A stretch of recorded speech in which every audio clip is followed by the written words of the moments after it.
Okay, we are rigging up the Speedfreak 7.5, and as soon as you open the bag, you're going to see a plastic bag there that's got an extra camber, and that is for SDM or standard diameter mast. Put that off to the side. When you go ahead and roll out the sail, just want to have a nice clear area free of debris, anything sharp, especially with the Speedfreaks with the fabric. They're much more fragile rigging up than they are on the water, but you got to be careful of that. Look for the little red pouch that has an extra batten tensioner screw in it. Keep that in your car or wherever. I like to reverse the mast pad and fold it up so that it keeps everything out of the way while I'm getting the mast ready. Here I'm going to show you the cam. The sail is set up with an RDM mast cam in place and simply slides off. And then if you look in the plastic bag, you will see the standard diameter mast camber, which is shorter and fatter. That allows for more room to fit the fatter mast. Also included is shims that basically allow for adding more tension. If you want a harder rotation, you can add these little camber shims, and they'll put more pressure on the camber. Usually it's not necessary. This is the RDM cam, smaller than the other one. We're putting that back on because that's what we're going to rig up. So now I'm going to be rigging with an Ultra 460, 100% carbon mast, and this is a slight flex top mast like all our hot rods. Make sure when you put the joint together that it's really snug and tight. You don't want any gaps there before rigging. When putting the mast, you want to make sure the mast goes over the top of the camber. You're not going in front of the camber, you're just going over the top of it. And then I usually push the mast into the sail about 75% of the way until it stops naturally.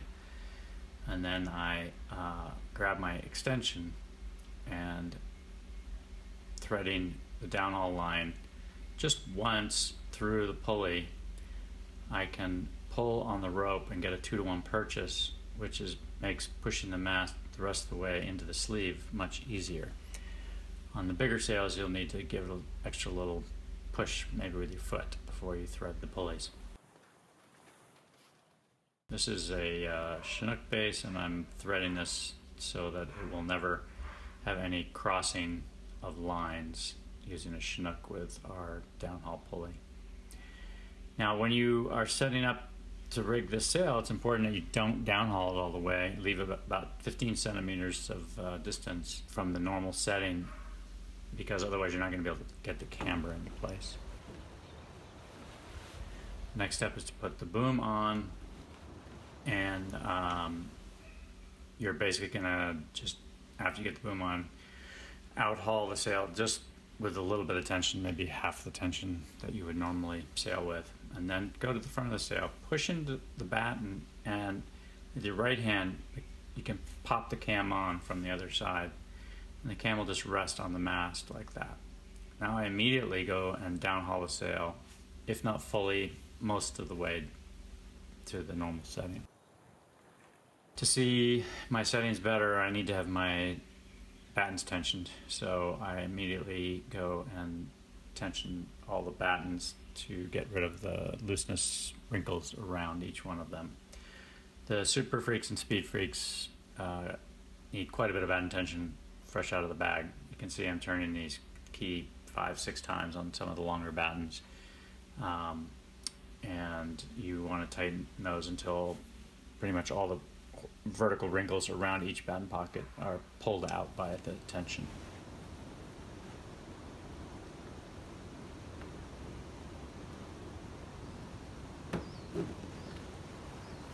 After that, you want to check the clew.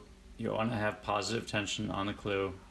Generally, you would go to the settings that are on the sail bag or the sail and just outhaul it to that distance.